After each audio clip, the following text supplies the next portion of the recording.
Hello, Vicente. Thank you very much for joining us on Time to Show Up with a deep inquiry interview.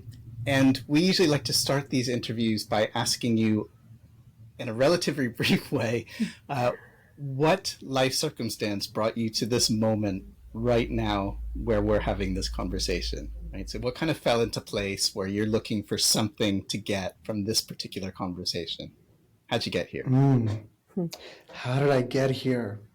Um, well, actually, a conversation with you comes to mind where we were talking about dread and the feeling of dread in work and learning to identify it as such and then asking the question of what do I do with this, right? Am I willing to continue feeling dread over this very important part of my life, or am I going to do something about this? I think that's probably one of the things that comes to mind is having that conversation with you and many conversations with others about how I was feeling dread quite regularly in my work. I would say daily for a long time, and identifying I need to do something about this. Yeah, I'm sure we're gonna circle back to dread because it's something that I think many people experience. I experience it on a almost daily basis when I wake up and I think, "Fuck, there's so much to do." But thinking about today's conversation and this interview, do you have a sense of what a successful outcome or outcomes might be, given that this is a kind of preliminary inquiry? Yeah. I can tell you what I want. It's much easier for me to tell you what I want long term than it is to tell you what I want short term. I want to learn how to integrate my creative interests into my work and vice versa, if that makes any sense.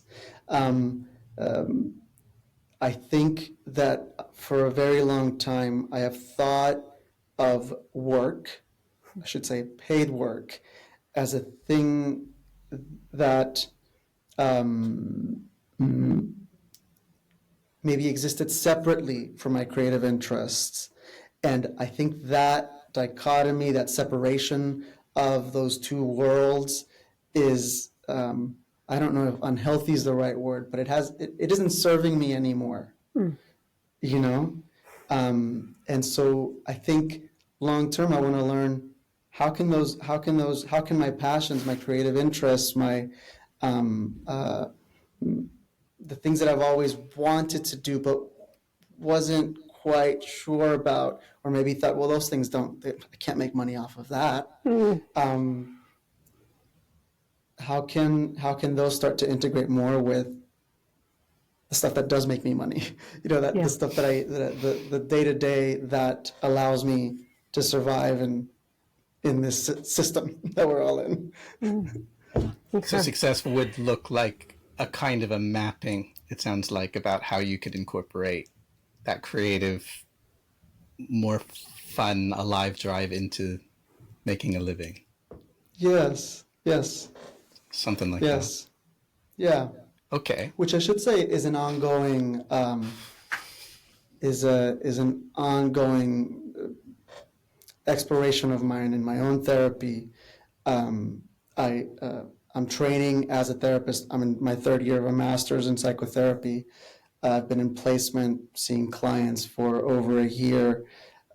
In my own psychoanalysis for almost 4 years, maybe even more now.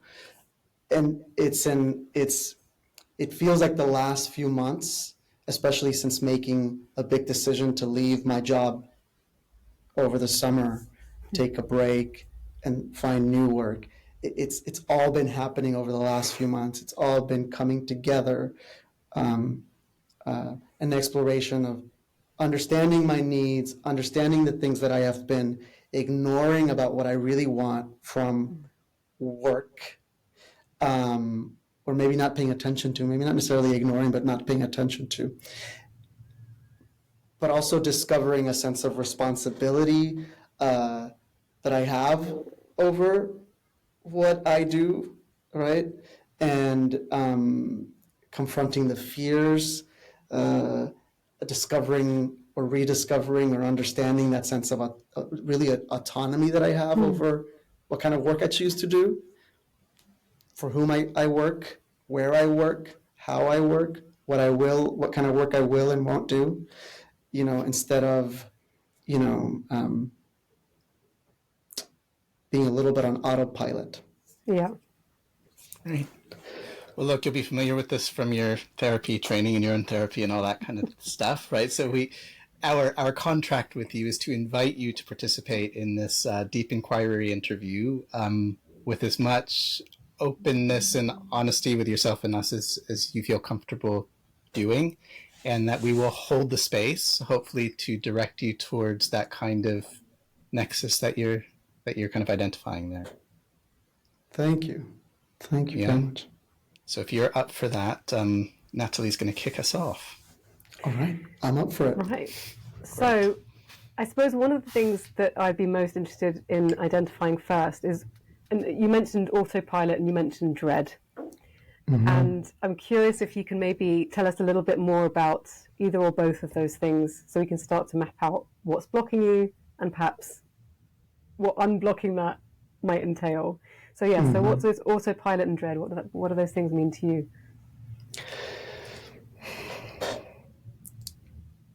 I think autopilot, I'll start there, because I think that's what led to the dread. I suppose that I'm 34 years old, and I am Mexican Americans, first generation in America, from a very big family. From a very early age, I knew that I wanted to go to university, I'm from a working class family, and nobody in my family had gone to university. I could see my parents struggle financially. I knew that I needed to get on. I knew there was a ladder somewhere, and I needed to figure out how to get on that ladder. And I knew that probably university was the place to go, or I figured that was it, and so I went to university. I started working in international development. Before I even had graduated, I had a full-time job. I discovered that I had a knack and a talent for marketing and communications. I was given opportunity to do those kinds of things for programs that I really cared about and that I felt brought some kind of value.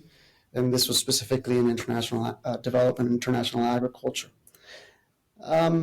And so I started doing marketing and communications because I realized, and others realized, I was pretty good at that. So I had, autopilot may not be, isn't really where it started, right? It started with being particularly fortunate to have good mentors who saw something in me and offered me opportunities, career opportunities that I took from very early on. But in that process, I think I discovered that this is where the autopilot comes in, that I didn't really take time, or I didn't prioritize my interests. I prioritized, I gotta get on a ladder. And it wasn't necessarily because I have ever been, money's never really truly been a major interest for me. It was just, I knew that I needed a certain type of career. I didn't know what it was, and I wouldn't know what to tell you. I wouldn't know the words to describe it. I just knew it needed to be something. And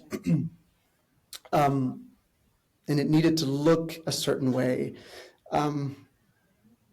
So I went in this direction. In the process,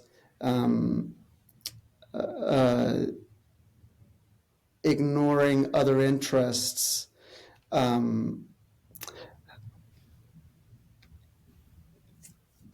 That's the autopilot. I'll stop there with that. The dread comes in the last couple of years of my career, having had, well, a lot of success. For somebody, by my mid-20s, late 20s, I was in positions with a lot of responsibility. The last 6 years, my previous company, the job that I left over the summer, I was on the executive team. I was a 30-year-old on an executive team, 12, 15 people reporting to me, a relatively small organization, but a lot of responsibility, and having to I came to an understanding, and I had to accept, I don't like to do this kind of work. And I think that the autopilot was well, of course, you're gonna, if you want to climb this ladder, whatever that ladder is, you should want these things. You should want to have this level of responsibility, to manage more and more people, to take on a job that, again, the pay never really mattered to me, although the pay was really good in the previous job.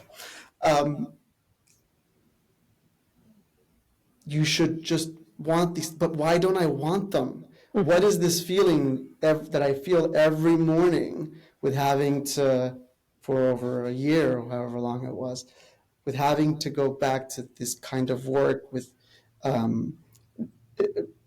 working on these kinds of problems, or the dread started to come in, and I think that I got used to it a little bit.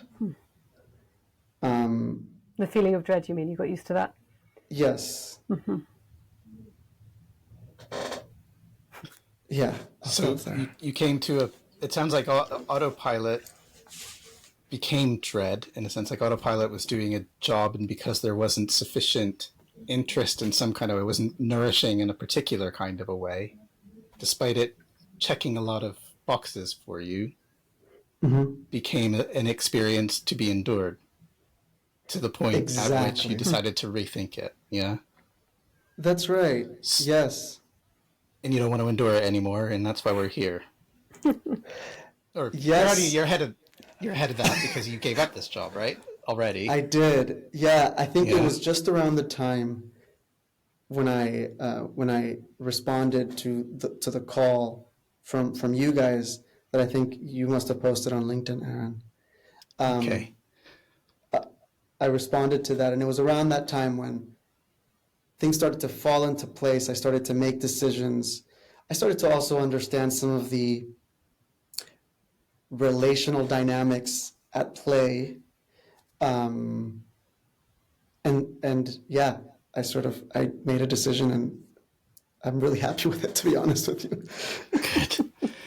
Okay, so you're kind of, you're already halfway to something different, right? You've given up the thing that was giving you dread. You've started retraining in a new profession. You're here to talk to us because it sounds like you kind of want to ensure that or do what you need to do to incorporate what was missing before while also making a living. And what strikes me is we're thinking kind of about rewriting your narrative about what work is. And I wonder if you can identify what your narrative or what your story was. You gave us a bit pretty clearly, actually. It was kind of like, I need to get on, the story is to get on a ladder, get a career, don't really think about what it is, and climb up the ladder, right? Mm-hmm. But I wonder, it's also a different narrative from the rest of your family. Yeah, so I wonder if you might be able to identify something in what story you took with you. Let's say the story that got you up a ladder through autopilot to dread. It also did a lot of other things for you, right? Got you, Oh, got you, absolutely. yeah, gave you all these great things, but it also, something got missed out, right? So what do you think that story was that was unconsciously driving you? Hmm. And I guess that the next question, in a sense, is to give you a heads up, right? Is like, what might be, what part of that story have you started to give up, and what kind of new one do you want to start writing? I'll tell you the first thing that comes to mind, and I it's an anecdote, a conversation that I had with I have a lot of siblings. We're a big family. My younger sister, who follows me, we're really close. All of my siblings, we're all really close. And when my sister was in high school, and all of my younger siblings too, I was at uni, and I was constantly encouraging them. Make sure that are you applying to college? Are you applying to university? Hey, you should come travel with me. There was a point when I was living in South Africa. There was a period when I was working in Central America. And I wanted them to take on these experiences that I was having. And my sister, who must have been 13 years old at this point, as I should say, now recognize that I was preaching about these things. She turns to me and she says, Vicente, you need to understand we're not all like you. And I remember that really hit me like, whoa. First of all, here's my little baby sister expressing quite a strong opinion in a way that she had never done before with me, but also telling me what she did not want to hear from me anymore. And it made me realize, there's a story that I've been telling myself, that I've been trying to sell to them. I've been trying to proselytize to them about something that they have zero interest in. So there's that. That's when I identified, I think, that I had this story about what work needed to be for me, or that I started to maybe identify something that I think I understand now, which is that there was one way to get there, and I needed to make sure that whatever there was, that I get back to this ladder. I knew that it wasn't, well, and along with that, there was the word that comes to mind is disdain, but maybe it's a bit strong, but there was a bit of, this is the right way. There was almost something kind of dogmatic in the way that I was approaching what a career should look like. Sounds quite paternal in a way. Totally. Like a dad saying, yeah. 100%. And I have to say, I didn't have that, right? Nobody was there telling me that I needed to do this way. I was telling myself, I also want to say that I was very fortunate in that once I did choose this path, I went to university. I chose a university that my friends were going to. Their parents were telling them, you should go there. I was like, okay, maybe I should go there. And I was very fortunate that financially and so on, my older sister and in lots of ways, lots aunts and uncles and people in my extended family helped me get there. But nobody was telling me this is the way necessarily. I just grabbed it and went with it.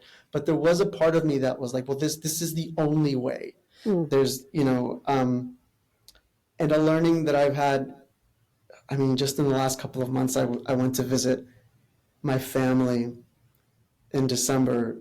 Everyone's in Texas. All of my siblings are now adults, and they have their own careers and their families, and they're all happy people, and they're all going through life not in this in their own ways. And I think I have learned humility, which I certainly didn't have 10, 15 years ago when I was having these conversations with my siblings. So I didn't have humility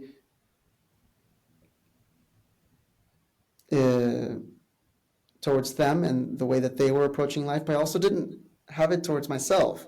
You know, I had this very rigid idea of what success should look like.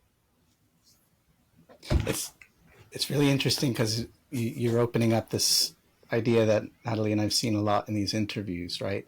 The story that you needed to get you up the ladder is not the story that you need now, right? And there's something going on now about, can you give up? You are giving up the story that was so rigid and so sure and got you where you needed to go. It's like the old Buddhist tale, right? Like take the boat across the river and leave the boat on the shore. Don't carry it with you further, right? Like use the tool to get you where you need to go and then move on. So it does. You asked, I think before we started recording, you know, why did you choose me to do this interview? And there is this readiness factor that I think you're drawing out here, which is I'm ready to leave that story behind. I'm not quite sure how to write the story going forward, but I'm ready to. I'm curious. So you mentioned that your approach somehow had been this kind of, you internalized some sort of dogmatic approach that wasn't handed to you, but I would suggest possibly as cultural, especially if you grew up in the US where it's all about productivity, status, the American dream, etc., etc. And I'm very curious about now describing your siblings who are adults and living in Texas. You're meeting with them, and they're happy people, and they've gone through their own paths. I'm really interested to know if there are aspects of their choices or their lives or their paths that they've taken in their careers, or perhaps more generally life, aspects of the choices that they've made that are now inspiring you to dismantle a bit the story that you've held to this point to talk about the boat. It's like, right, what are some of the tools they've been using? They never even got into a boat. They created, I don't know, some kind of jet ski, or maybe someone created a raft or a bridge. Like who needs a boat? You've got all these other different ways of getting across. Yes, I'm curious, are there things that they have done or approaches they've taken that you look at now and you think, there's something there for me perhaps moving forward? Yeah. I think back again to my little sister, who's not little, you know, she's 30 years old. She's only 4 years younger than me.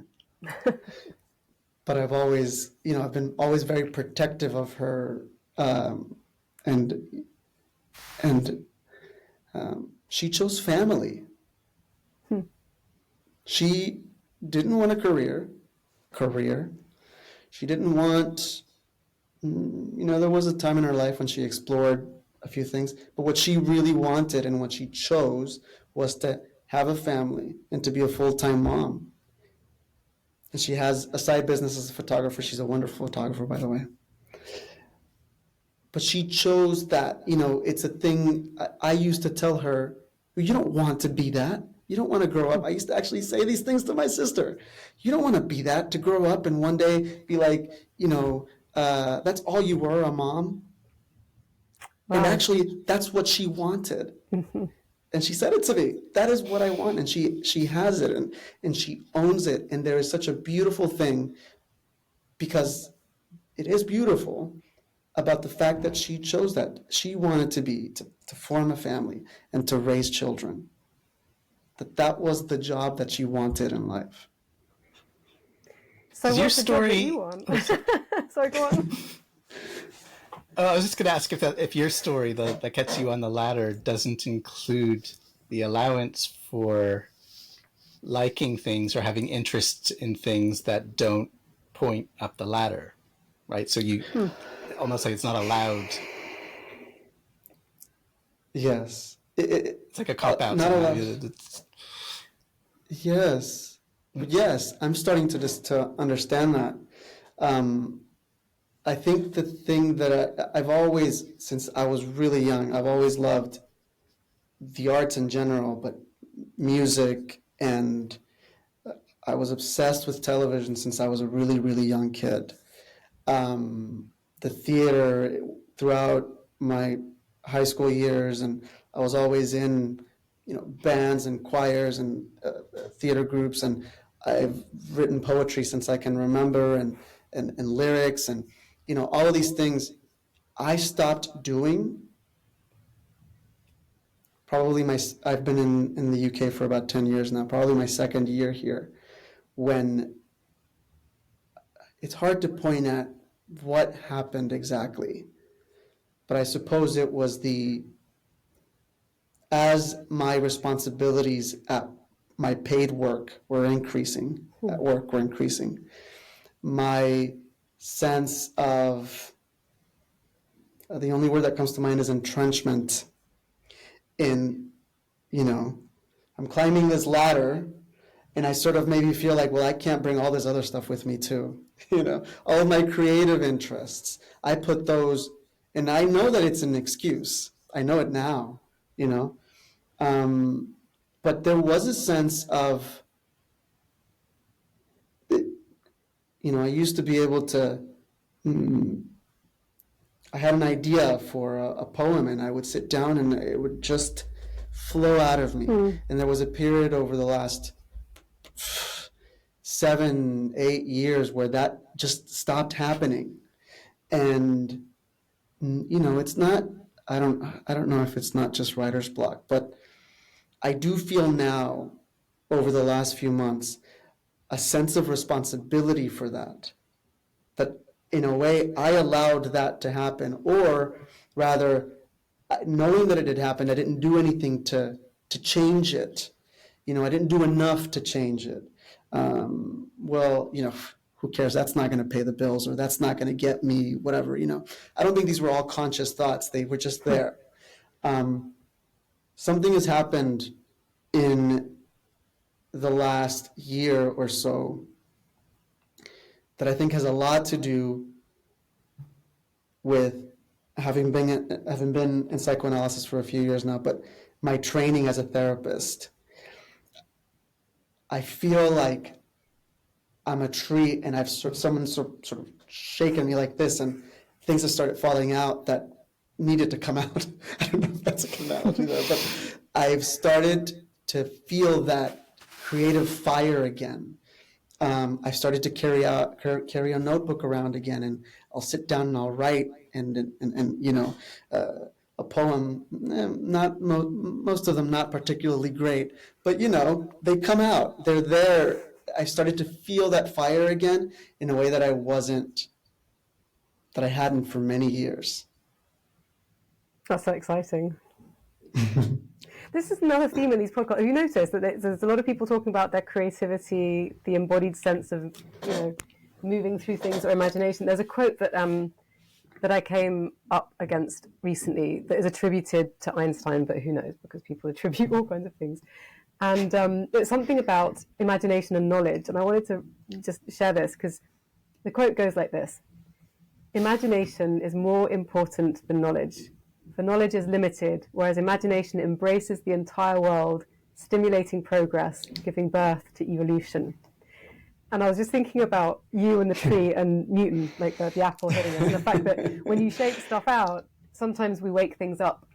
And there's something around that kind of awakening, which often happens a bit later in life, but that you're talking about now, that fire igniting again. Maybe it never went out. There was always like some ember there in the back, that suddenly now you're fanning it and it's getting fresh oxygen again, and it's like, I'm here, I never went away. Yeah, I don't know, I just thought, yeah. Yes, it feels like that. It feels like that. Yes. Yeah, I mean, so maybe there's a, go on. I was just going to say, what autopilot is writing poetry, right? When, like, the nature of being an autopilot is that you're not creative, that you're automated. Yeah. So something ossified there in you getting yourself in the broader structure where you needed to be, and for whatever reason felt that you had to put aside these nourishing things, right? Until the dread. See, the dread is an awful feeling, but can be great, right? When you listen and it just says, you cannot carry on like this any longer, right? You must find, and it feels like this creative thrust is a really important piece of what you need to incorporate next. And also not knowing the fact that, when you think of ladders, there's kind of a predetermined direction in which they're designed to take you. Up the corporate ladder, it's literally just straight up.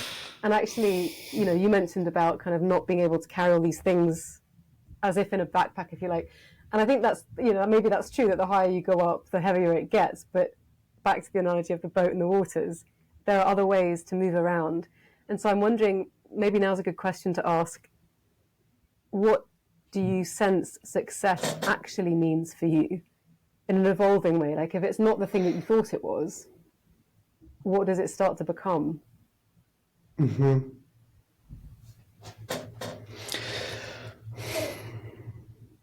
Well, for starters, it's not waking up with that sense of dread in the morning before I go to work. I used to wake up, I've identified that for a long time. I would wake up, and the first word out of my mouth was, fuck. Yeah. You know, I remember realizing one day, like, this is what I say to myself every morning. With my husband right next to me. I mean, he was probably sleeping like a rock, but I would wake up and go, fuck. So that's gone. What would you like to wake up and say? Sorry, there's just a little bit of a lag on my side. I think we're caught up. What would I like to wake up and say?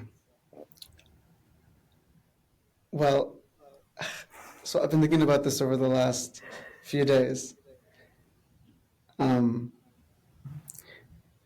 husband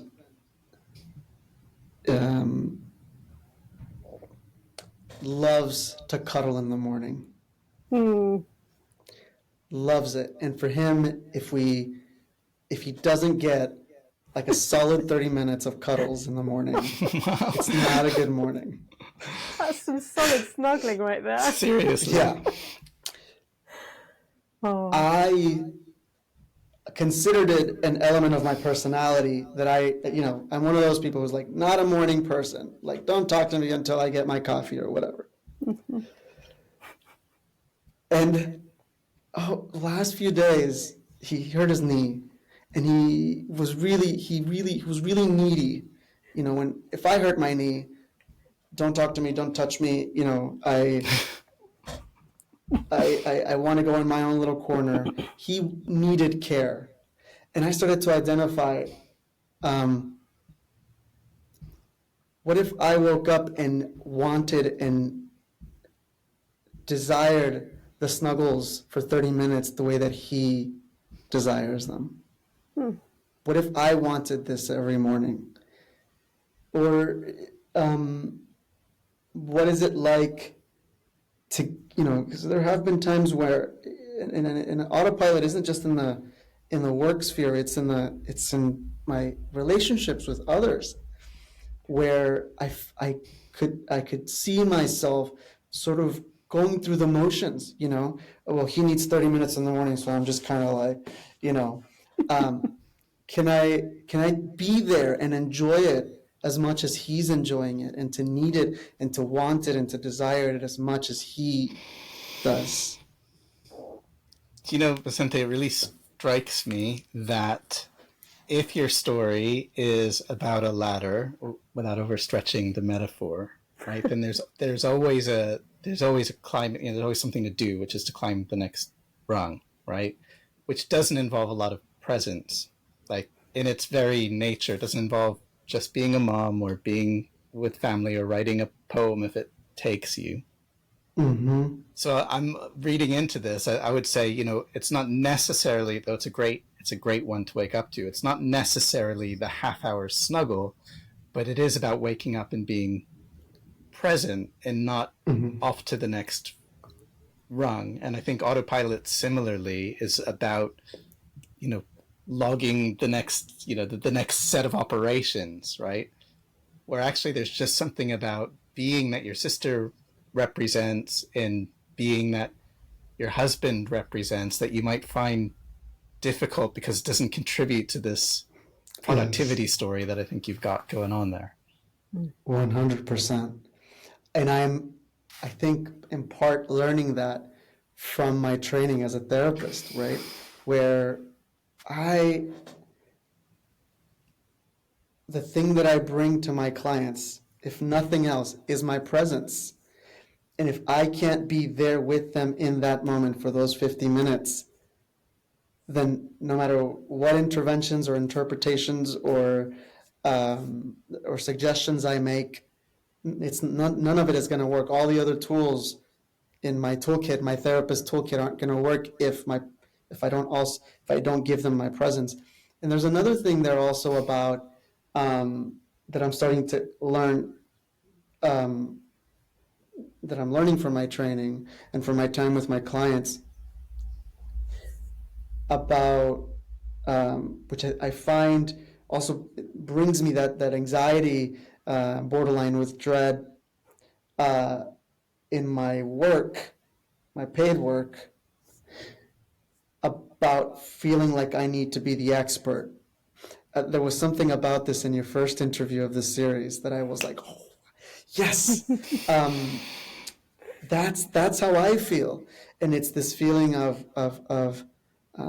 or this expectation that maybe in my paid work, what my boss or others in the organization are expecting me to be is to be an expert in everything, a jack of all trades, or well, you're a marketer, so you must know how to design posters. Well, actually, well, no, I'm not a designer. I'm not an illustrator. Being able to say that, to admit that to myself, like, no, I don't have that skill. I have other skills, not that one.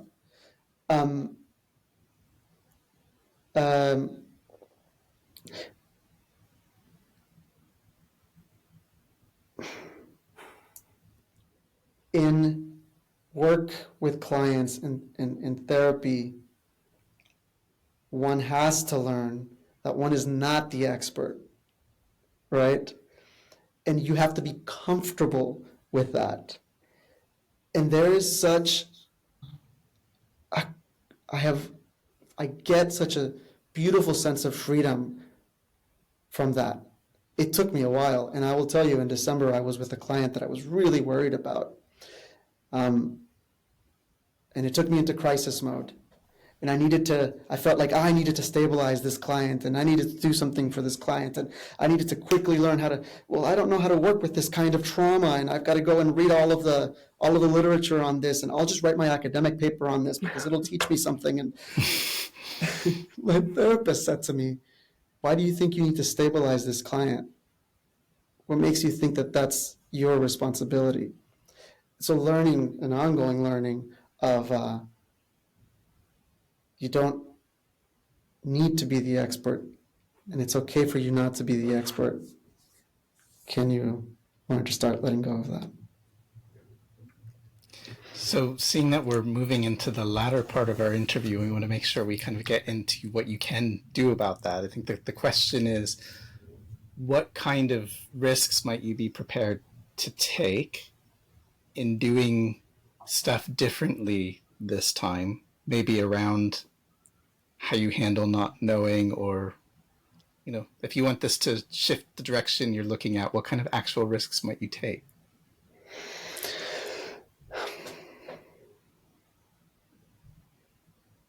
And we're thinking kind of, because we're kind of coming into the concluding bit, so the more concrete, the better. So if you could actually think, okay, what is lying in front of me right now? What am I finding it difficult to incorporate this thing that you know is your aim? What might you do differently to help yourself write the new narrative?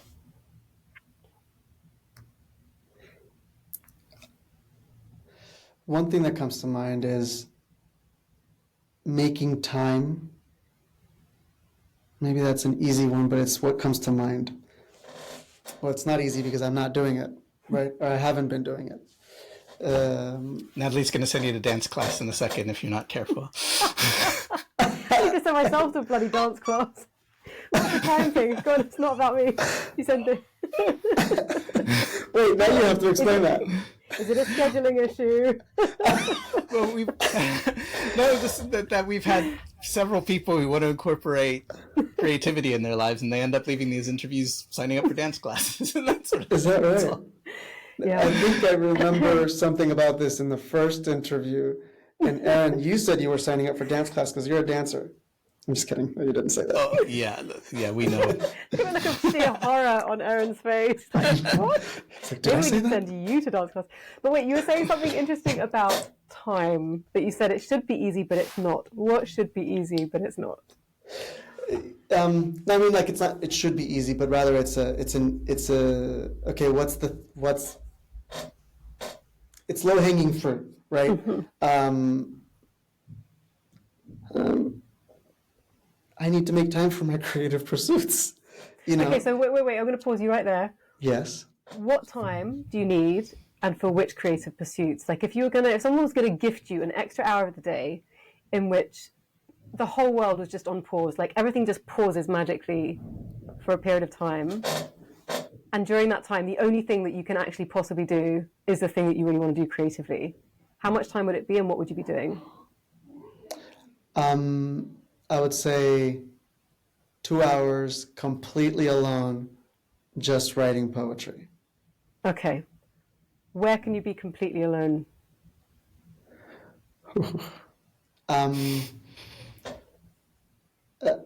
Where can I be completely alone? Well, I have an office at home. I can be completely alone in that office. Yeah. Okay. And then where can you find those 2 hours? Do they need to be consecutive so that you can have like a deeper dive? Or do they need to show up as 2 separate hours? Ideally, they're consecutive, but they don't have to be. No, okay, so ideally consecutive. Yeah. All right, what are you willing to give up in your diary right now? And it could just be scrolling on Instagram or TikTok. I mean, you'd be surprised how many hours disappear down that plug hole. Or porn, I'm not judging. Anything, really. But what's currently taken up 2 hours that you could just relinquish?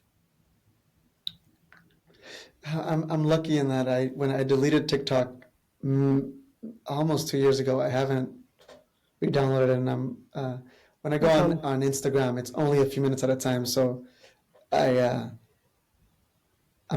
lucky that I haven't. What do I need to relinquish?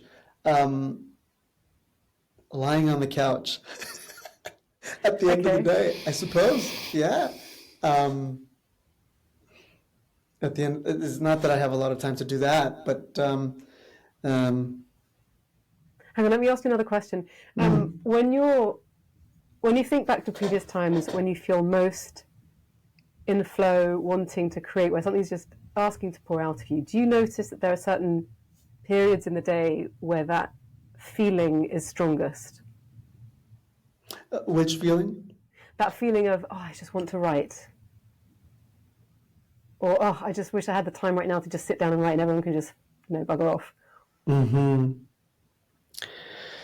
It's not so much a time of the day as it is a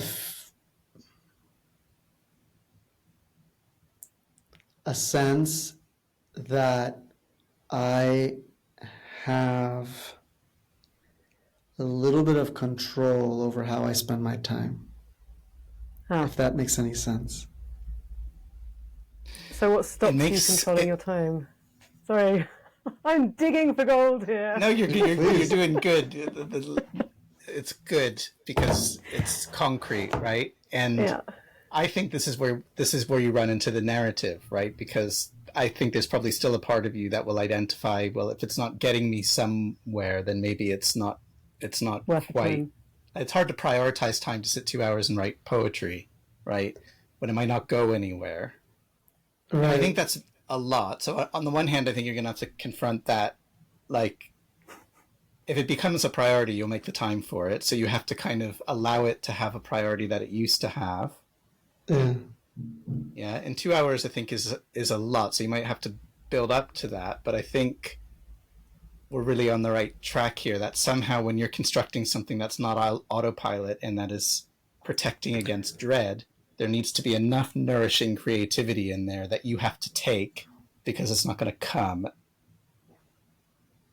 Yes. So we're kind of asking, like, again, to make it concrete. And Natalie's always really good about also helping me come back to like concrete, right? Like, over the next 4 weeks, how might you make some choices about prioritizing time that may not, maybe you get a 2 hour on a weekend in there, right? But we also want to think like, okay, actually every week you're going to prioritize something that's creatively nourishing for you. Mm-hmm. Can you, in Natalie style, like find something either to give up or to take, to put it in your calendar? We're asking you to commit, Vicente. Now we're kind of at that stage. Like, what do you think you could commit to? Yes, yes. Yes. Go on, Natalie, get the specifics out of it. I have a suggestion here. So in much the same way that your beloved loves a half-hour snuggle in the morning, and there's that need, that desire for connection, for warmth, for like that yumminess, and you mentioned at the end of the day, you're just lying on the couch. I know what it's like to get to the end of the day, you're like, fuck, I wish I'd just done X or Y or painted or whatever. What I tend to find happens is that motivation for new behaviors diminishes as we use up the fuel in our tank towards the end of the day. And so I want to challenge you to find 1 hour, either on a Saturday or a Sunday, that is your creative snuggle time, which is sacrosanct and is combined with something that you enjoy, like a cup of coffee or whatever, or a walk at the end of it, whatever it is. So you kind of, you get your partner snuggle time at the end of that, whatever that looks like. But it is your creative time, and you do it for 4 weeks, and you make that commitment. So every Saturday, maybe you get up just an hour earlier, but you do it at the start of your day, and see how that shifts your motivation. Because sometimes you have to get on the horse before you can go anywhere, like trying to travel somewhere. Like you need to start with the action, do the doing. Is that something that you could potentially commit to? Yes, yes it is. Okay, what time will you get up? And when will you start? I will start on Sunday. Okay. Saturday is 1 hour snuggle time. I'm kidding. Well, if you love snuggles, it's great. It's like really just a really big chunk of time. I'm happy for an hour on Saturday, boy. I'm kidding, but not kidding. So Sundays. I think I can do Sundays. Yeah. Okay. And then what time do you need to be up to give yourself that kind of privacy, that depth time? Sundays, 8 a.m.s just sound like really delicious. 8 a.m., 8 to 9 a.m. A nice coffee and, alone time with my notebook. And do you have a notebook and a preferred pen to use? I know it sounds silly, but like... Yes, I do. Okay. Starting this Sunday. Starting this Sunday. So my input into that is make it horizontal and not vertical, right? So the aim is to play, not to accomplish. Yeah, so try and stay out of the ladder mindset when you're doing it. It's creative, free, no expectations. Yeah. Yes. And that like meditation practice, it's not just for that hour that you want to start to learn how to do horizontal. Let's not go too far into the innuendo around that, but in the rest of your life. It always comes back to sex. What is it with this show? But I do love it. Work. Good. I mean, there's playtime there too, Vicente. But like, yeah, make sure that you identify the autonomic or unconscious draw to the vertical ladder, right? Yes. So in your training, in your knowing, I mean, you still need that. It's a great dimension to the puzzle, but you also want the horizontal wondering, feeling through, tasting, all that kind of stuff that comes with being horizontal. And for its sake, and I know that you didn't intend the innuendo, but it does bring me back to the cuddling, right? It's that discovery of this is cuddling for cuddling's sake. This is play because play is good. It doesn't need to have. There don't need to be goals and objectives attached to this. Yeah. You don't have to. I think exploration and play are there. It's a happy process, and maybe it's not happy. Maybe it's tear-strewn. Yeah. But crafty. Yeah, I love that. That sounds like a plan.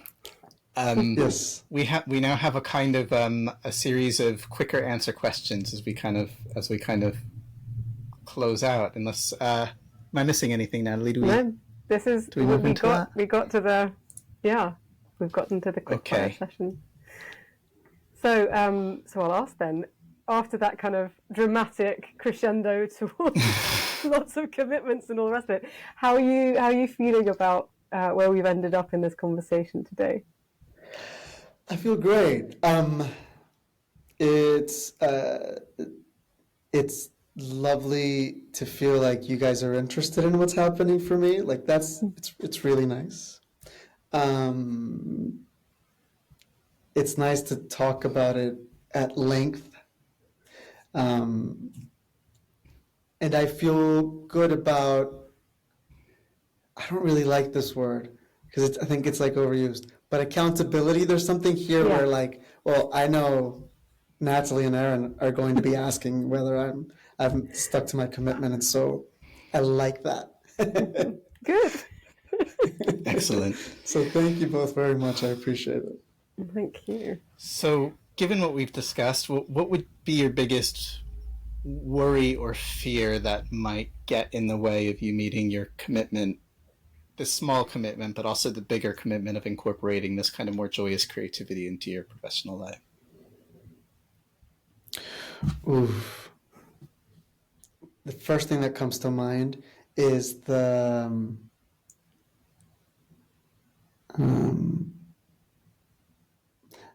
guilt that I sometimes feel around utilizing, my free time in ways that are just about me. That's the one thing that comes to mind. Can I just chip in here? I've noticed with a lot of creative people, and I think most of us are creative in different ways, that's often a big thing that gets in the way, this kind of, whether it's a Catholic guilt or a puritanical guilt or a production capitalist guilt, whatever it is, whatever label you want to whack on it. And yet I find that people who prioritize, and we're only talking about a tiny amount of time to begin with at least, people who prioritize some sacred time for themselves to be creative are generally, in my experience, much more joyful, much more present, more compassionate, more vital, more competent, more grounded, more rooted, more imaginative. And so a reframe that I often find quite helpful is, if you have this pull to create, you have to honor that because it helps everyone else around you too. There's a duty inbound with creativity that we often neglect to realize. And so as someone who feels that creative pull, there is also an element, I think, of duty in working with it. I love that. Yeah. And it's not to add guilt, it's just like, this is an amazing gift you have, use it because you can. Mm-hmm. Yeah, and challenge the law you're breaking. Where does that come from? This idea that you shouldn't have something. It may not be true, so it's just something to kind of, when you bump up against that, you can wonder if it's really true. Mm-hmm. Yeah. What are you most excited about thinking into these next 4 weeks and beyond as you take steps to this greater creativity? What am I most excited about?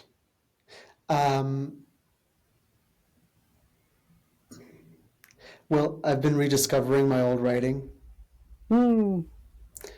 So I've pulled all of my notebooks from the shelf and started tagging different things and reading stuff that I wrote when I was 19 years old. Like poetry that I thought of, I don't know. I mean, some of it is kind of cringy, but others wow. This is really beautiful. I quite like myself in this thing that I wrote.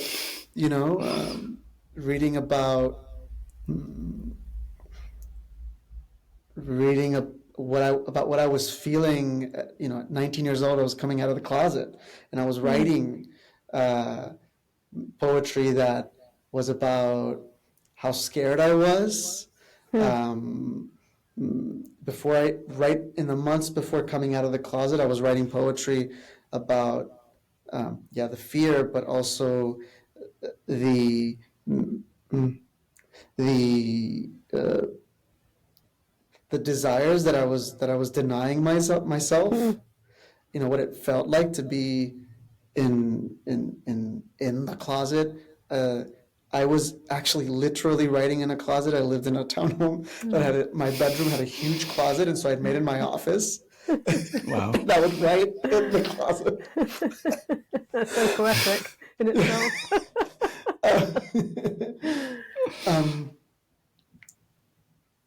So I'm looking forward to that. You know, Coming out of to your creative continuing. closet. Yeah. Yes. Full spiral. Yeah. It's lovely. You're re-engaging with this youthful part of yourself that you set aside. You know, there's a reintegration here of care. Yeah. I think what Natalie was saying before, there's a care and a duty to a part of yourself that used to flourish in that way. That became Yes. kind of relegated for a while, and now it's like, I remember him. He's kind of cool. Yeah. Yes. Yeah. There's another thing that I Great. want to add there, and that is that as you just said, reintegrating that part of myself, that I am also coming to terms or looking at my responsibility for using some of that creative fire in my paid work. You know, I have a new job since September, you know, and it's, I think the job that I left, there was a period towards the end where I was frustrated with myself and projecting that frustration and that anger onto the work and onto probably also my colleagues, and keeping or not utilizing some of that creativity in that work. And so taking also now on the responsibility of like, how do I bring this into the work that I'm getting paid to do, right? So that it's, you know, and it can show up as passion, it can show up as time, committing to time to do this. You know, you guys talked about deep work in your first couple of episodes. Doing deep work, not just in my creative pursuits, my own personal creative pursuits, but also in the work that I'm getting paid for. So there's that as well. Looking forward to finding ways to do that more. That sounds perfect, and it answers your initial desire, right? That's what you want to do. That's the next step, to incorporate that in to every day, not just Saturday mornings or whenever you're carving out time. Yeah. So last one, Vicente, what's the first step you're going to take after this call to move in this direction? What's the first step I'm going to take after this call? Okay, the first thing that comes to mind is I want to share this with my husband. You know, I want to tell him I want to share this conversation with him. And I want to tell him what I'm doing on Sundays. And a thing that I am learning to do that I have never been particularly good at, for reasons that we will get into another day, is to say, I want your support and I want your, and I want your support, that I want his support. He's going to be like, I want your cuddles. You get my support. That's right. That sounds wonderful. Totally. So it's really love that you're bringing him on it. Bringing him in wonderful. on it. Yeah. Yeah.